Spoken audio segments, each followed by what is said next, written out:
Welcome to Mondays with Coach Rice.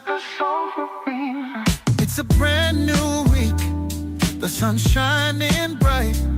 A chance to cast your net, step into the light. Life's full of challenges, it's a winding stream.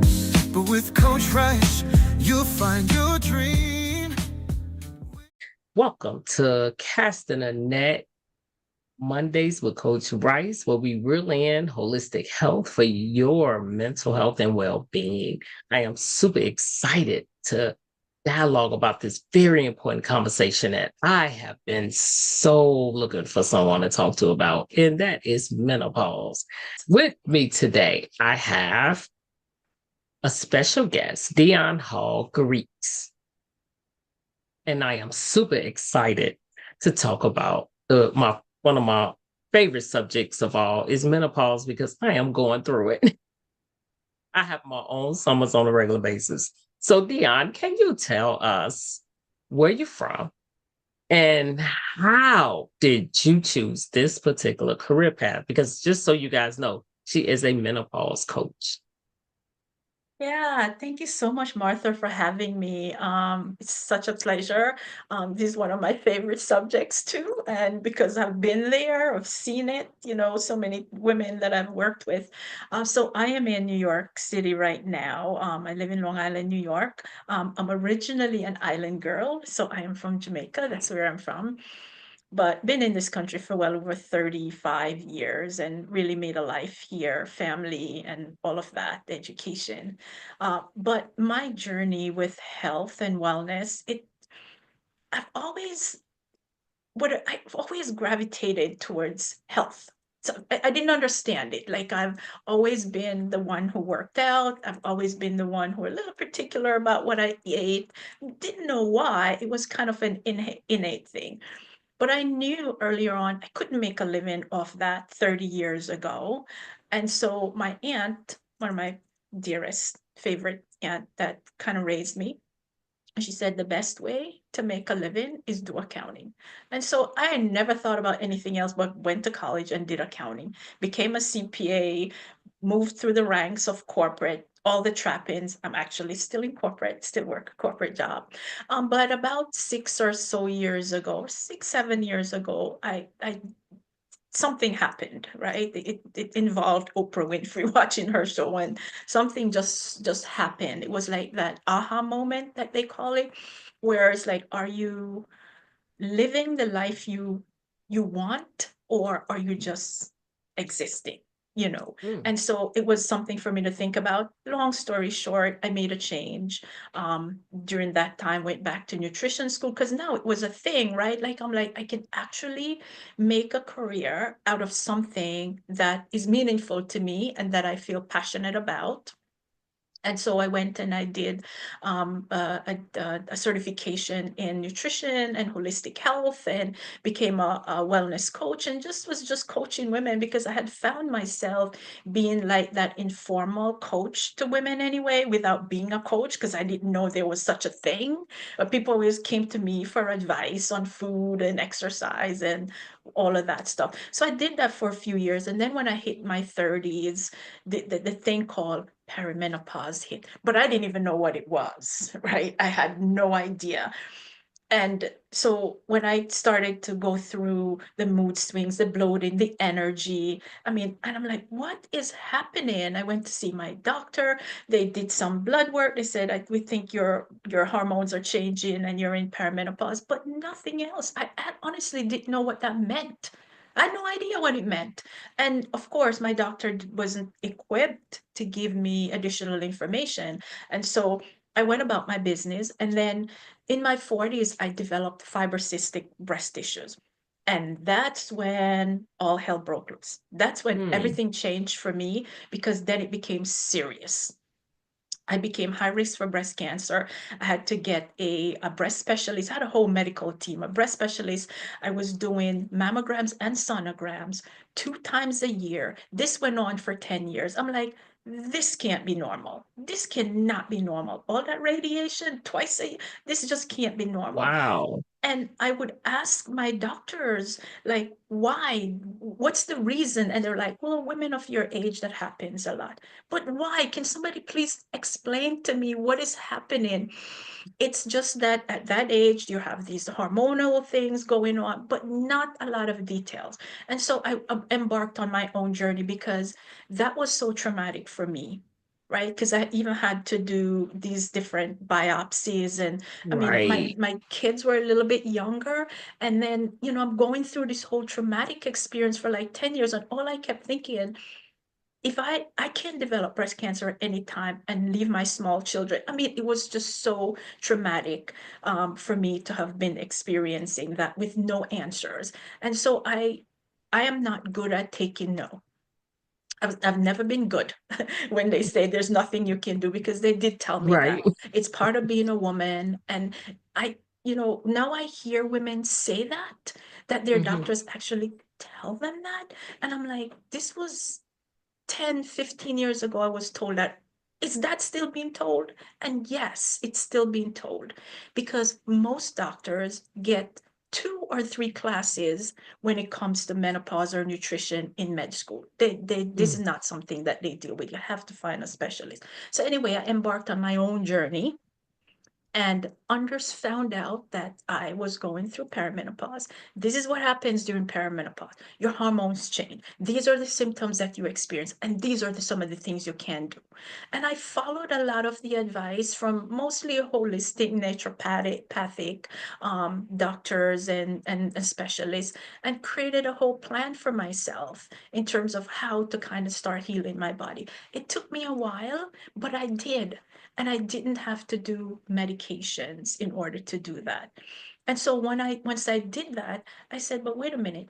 If I went through that experience, there's gotta be a ton of other women out there who are experiencing that. And then when I did research on the menopause industry and found out how many women are actually suffering, and it's a multi-million-dollar industry with not really the right educations, but there's a lot of people that are profiting off this big pharma and all of those. We won't get into that. But there was so much lack of education around menopause. Yes. The average woman enters perimenopause with no clue what's about Mm. to happen until it hits. And even when it happens, a lot of times they don't understand it. So one of my mission has been to really educate, so you can make informed decisions about whether you're going to do this in a holistic, natural way, or whether you're going to get medications, hormone replacement, whatever. It's your choice, right? But I want people to know that they don't have to suffer. They don't have to get up and live in pain every single day. There is a better way. And I've said a lot, so I'm gonna take a breath and let you ask any questions. See, this is what happened. I Oh, get really excited. that's awesome. I love your passion because you're right. It's so many, we don't have a lot of resources to talk about menopause. We don't have that avenue, right? And so it's like, how do we get the answers we need? We have so many questions, like what's the difference between my first question, what's the difference between um as far as symptoms is concerned between perimenopause and actual menopause? When it comes to symptoms, what's the difference? Yeah. So let me start by saying what's the difference between perimenopause and menopause. So perimenopause, it's where your body is gearing up for menopause. Menopause really technically means the last period. You go without your period for 12 consecutive months. After that, you have no more periods, reproductive years are done, no more babies, menopause, that's it. You move into postmenopause.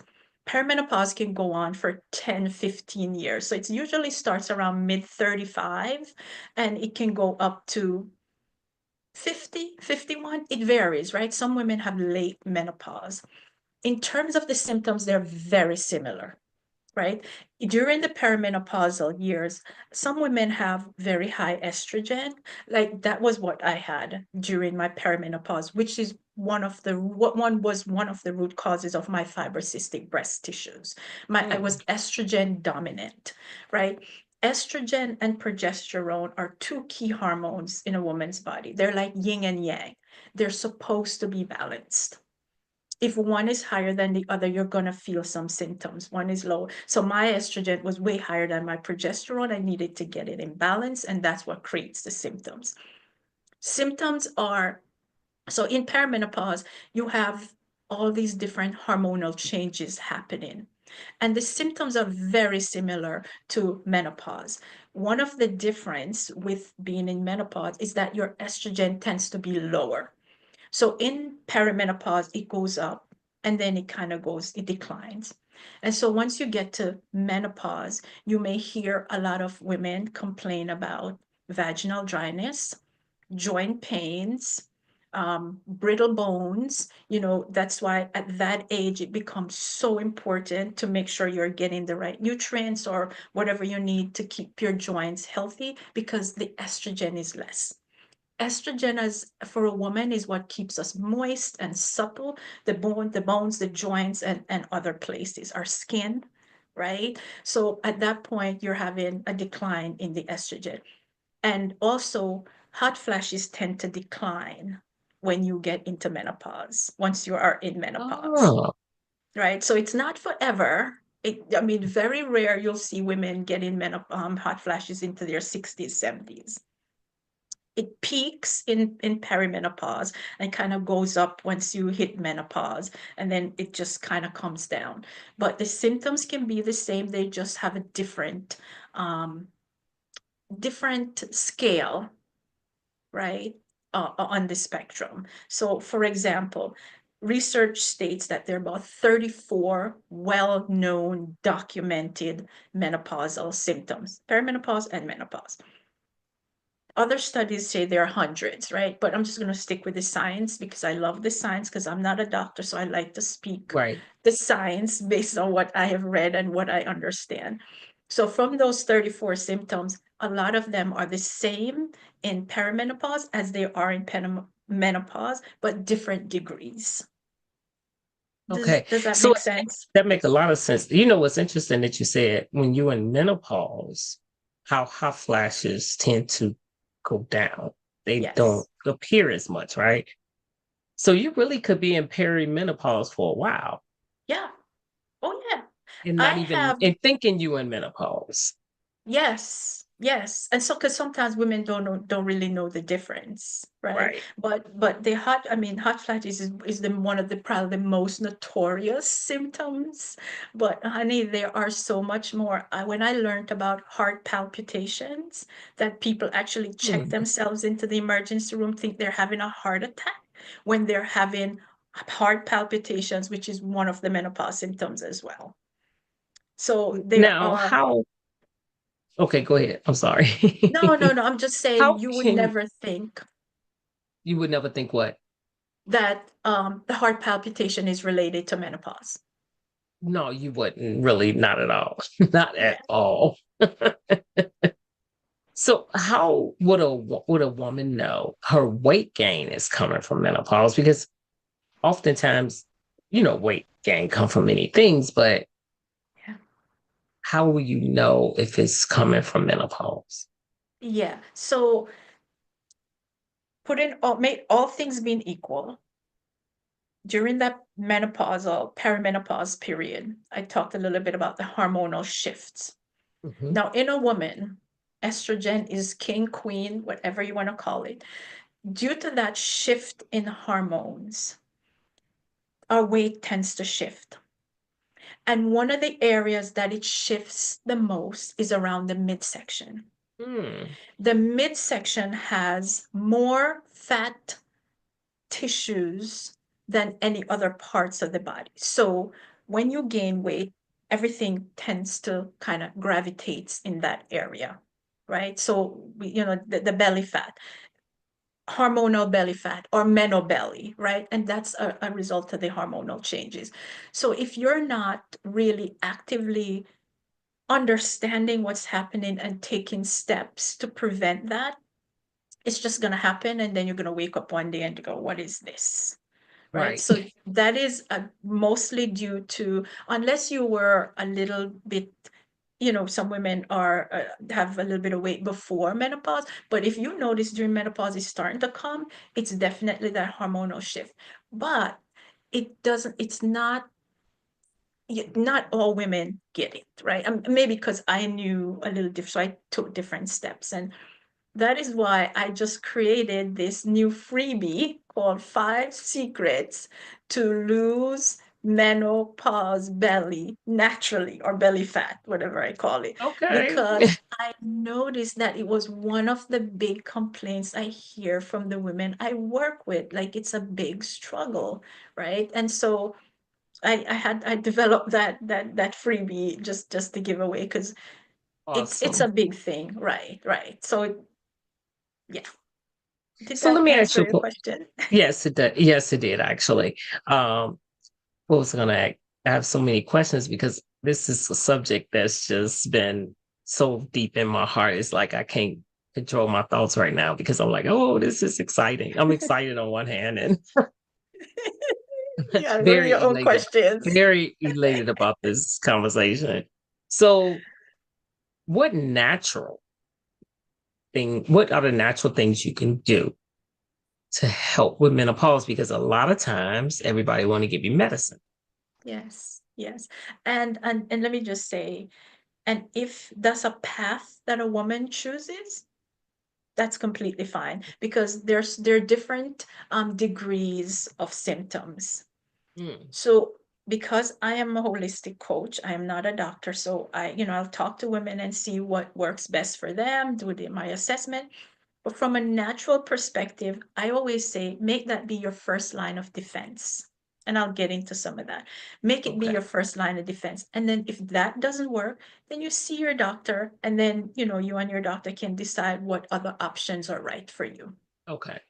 But from a natural perspective, I'm an advocate for lifestyle changes, right? And that's very broad. What you eat is the foundation of your health. Yes. Hormones do not like processed foods. Your hormones do not like a lot of sugar. Your hormones do not like a lot of the things that we've been taught that we should not be eating. Your Okay. hormones love whole foods. So I'm an advocate of whole foods, good lean protein, whether that be animal protein or plant protein, wholesome vegetables, like real food, not the sad diet, the standard American diet, but Right. real wholesome food. So that's my foundation. That's at the bottom of my pyramid. When I Okay. say this is where we're going to start, right? Let's just clean the slate. Usually I go through a detox with my clients when I'm working one-on-one. Let's just clean the slate, also the pantry, and let's just start fresh, right? So we Oh, start okay. building from there. So I like to start with the nutrition. Diet nutrition is a big part of it. Supplementation is also important. Mhm. Ties right into nutrition, because some people say, well, I eat well, I don't need to take supplements. Well, you may eat well, I eat well too, but here's the thing: our soil's depleted. We don't get the Yes. nutrients that we used to get 50, 60, 70, 80 years ago in our food anymore, right? So even if you're eating well and organic and wholesome, we are still being depleted. If you live somewhere where it's colder, the weather is not always nice for you to go out, chances are you're lacking in vitamin D. Hmm. Right? I've had my journey with vitamin D deficiency, even though I wasn't consistent, but I had to, because I live in New York. I don't go stand out in the sun in the Right. winter. I Right. don't do that, right? So for example, just as an example of a supplementation that is critical for women is a vitamin D, Okay. right? And some others. I mean, I don't want to get into all of that, but supplementation, I always recommend a few standard ones. And then I say, make sure you talk to your doctor that if you're taking other meds, there are no interactions and you're taking the right dosage. Because again, I'm very careful about what I recommend, because it might be against my certification and limits what I can Oh, tell a yeah, I know what you client, mean. right? Yeah. Yeah, so I have boundaries that I have to work within. So supplementation. The other thing is movement, right? We God made us. We were created not to sit for 10 hours a day. Our Right. bodies were made to move. And so that's why I'm sure you've heard where they say the sitting is the new smoking, right? So Mm, we are not having adequate movement in our daily lives in our Western culture. So we have to move our bodies because we got to have our hormones want that movement. We want yes. balance. We want homeostasis in our bodies. And so that's part of it. And so when I talk about movement, one of the critical movements for women is strength training. Over Yes. 40, strength training, the muscles. We're getting older, we're losing muscle mass, we're losing bone density, right? So we have to be able to build that back. We're fighting against it's coming, but we have to do something in order to kind of mitigate some of the risk of what's coming. And so strength training is number one when it comes to women and movement. And then some like maybe yoga, Pilates, and of course some cardio workout, like whether it's Cardio. Yeah. walking or whatever it is, that sort of thing. So movement. So we talked about diet and nutrition, supplementation, movement, and also our spirituality, our mindset, whatever it means to you, whether it's a prayer, whether it's meditation, whatever it means to you, in that you're having there's time being set aside for you to focus on your mind, to have some kind of spiritual practice that you integrate. Your relationship with others, very important as well as Yes. part of your complete balance. You can't be eating well and doing everything else well, and you have very tumultuous relationships with everyone around you, and sometimes you gotta look at yourself as well. Right. Um, and then natural therapies. Like I'm an essential oils girl, and I learned about essential oils more than 15 years ago when a friend of mine Hmm. introduced them to me for my children. Because I grew up in the islands, always, my group with my grandparents, and our first line of defense when you were sick, it was some kind of herbal remedy. That's how I Okay. grew up, right? And then worst case scenario, you go to the doctor, you break an arm, you go to the doctor. But Right. that was kind of But some my things herbs can be very useful, right? yes, there's I like to say my grandmother always said there's a bush for this and a bush for that and a bush for that, right? So when I learned about essential oils years later, they're plant medicine. They're Hmm. plant therapy. And so I started to use them with my kids because when you have little kids, they're always getting sick, flu, colds. And so that thing worked where I didn't have to constantly taking them to the doctor. So all of that really worked. And so when I got older, and I found out that it was also helping my emotional health during menopause. My lavender, my orange, my bliss, like all of that stuff became a part of my health. My fibrocystic breast tissues essential oils played a key role in that as well. And so I always try to recommend, if people are open to that, to adopt an essential oils protocol, because they're very powerful when it comes to particular emotional issues that people have to deal with. So when you use essential oils as as one of your methods, is it something they ingest or is it something they put on their No, body? Or so is it essential something they oils, burn?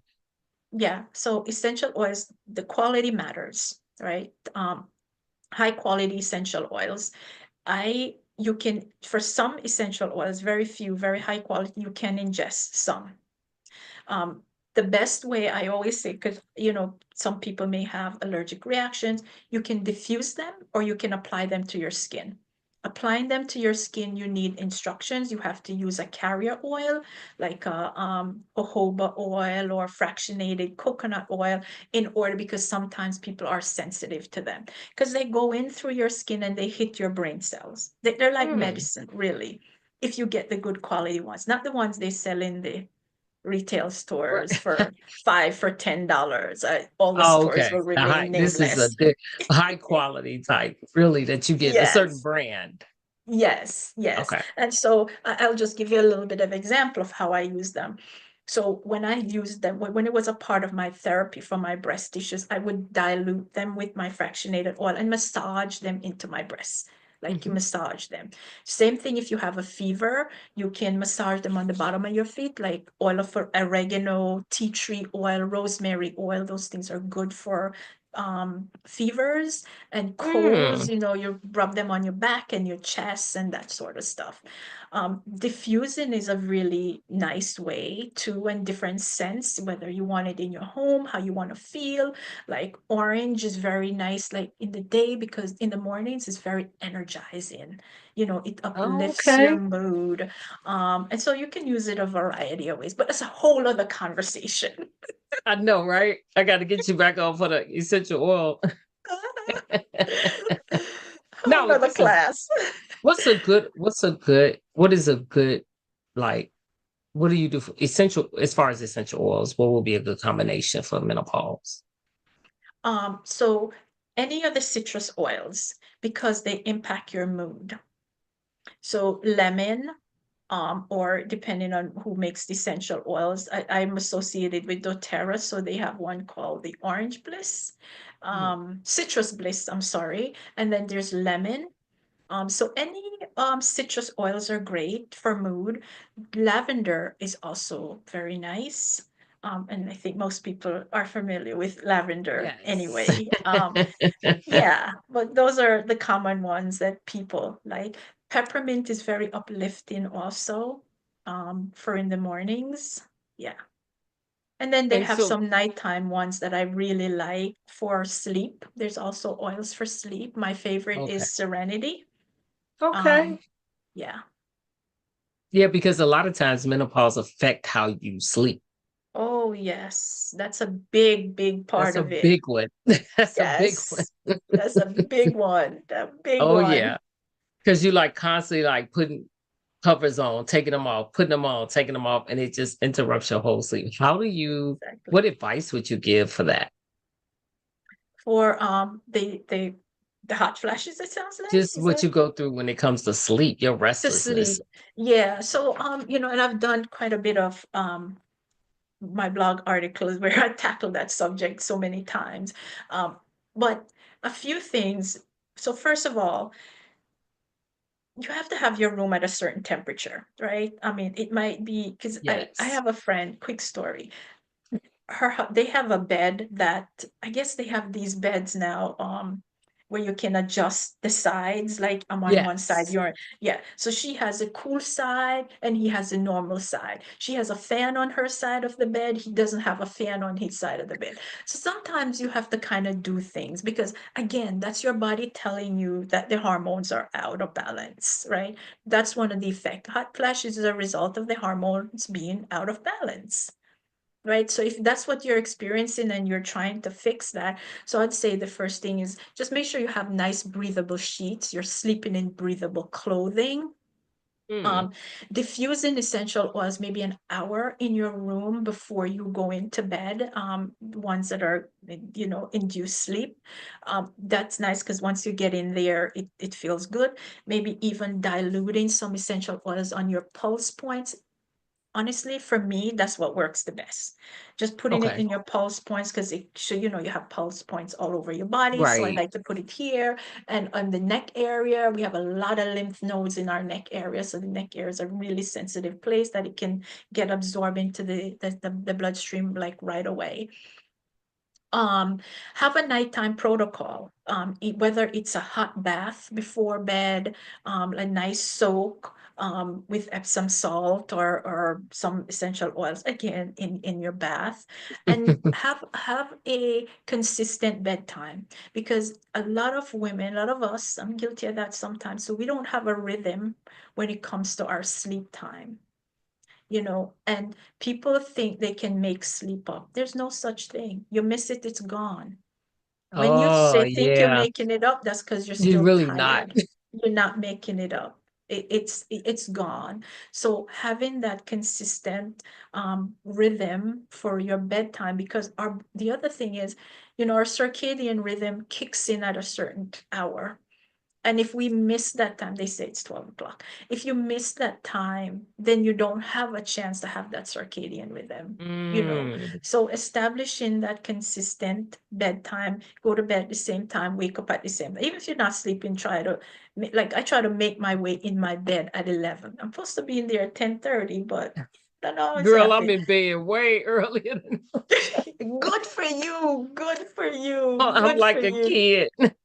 8 Good for o'clock, 8:30. Oh my God. Oh man, I wish I could. I wish I could. I I just have have to. so much going on. No, But usually 8:30, 9 o'clock. Seriously. I'm in that bed. that's awesome. That is awesome. Yeah. So that also helps. So if people can just women can take some of those steps, you'll notice. And this thing here That's does not. damaging. Yes, the lights that come, the Yes. EMF that this thing generates before bed, because they say that you need to put this away at least an hour before bed, before you go to bed. And it shouldn't be close to your bed either because of all the radiation that it emits. So you Mm. put it a little farther away from where you're actually sleeping, and shut it down like an hour before bed so that your body and your mind can calm down. Yes. That's one of the things that I had to and still fight with adjusting is, you know, turning on the TV. Because I tell myself, you need sound to go to sleep. Something that's gonna like turn my brain off, right? Yeah. And so I sometimes use devices to do that. And I say this is horrible because my sleep is horrible when I do that. Yeah. No, and I took my TV out of our bedroom. So I Mm. don't have a television in my bedroom Yeah. anymore. My husband always say the bedroom is for sleep. When I go in the That's right. bedroom, I think sleep. Yes. I don't work in my bedroom. I do nothing else in my bedroom but Right. read and sleep. Right. That's a good one. Yeah. Mhm. Oh God, I love this subject. Like, so what if you had one piece of advice for women in menopause, what would it be? Lifestyle. We all have That's accessible to all of us. It's very simple, right? We cannot do the things as 40 plus and beyond that we did when we were 29 or 20. We just can't. Our bodies aren't that forgiving anymore. Mm, We have to be more mindful of how we take care of this body. As Jim Rohn says, it's the only place we live. right. Right? So, my one piece of advice would be just be mindful of the life that you're living, your lifestyle. Be mindful of what you're putting in your body. Invest in your health, whatever that is, whether it's a coach or whether it's really making sure you're putting quality, nutritious food. Move your body. Make sure your supplementation is adequate, and prioritize your sleep. Yes. Thank you. That is some great advice because lifestyle is so important. That's some great advice, especially like you said, when our hot flashes is one of the signs that say your hormones are off, right? And so, what advice would you give them when they figure out my hormones are off? I Yeah. know to get So them back so on, but what yeah. are what steps should they take? Start with the lifestyle changes. You have to start there, because if okay, my hormones are out of whack because I'm having all these hot flashes. Your first defense shouldn't be to go to try to get meds. It might be eventually, but I'm coming right back to that lifestyle.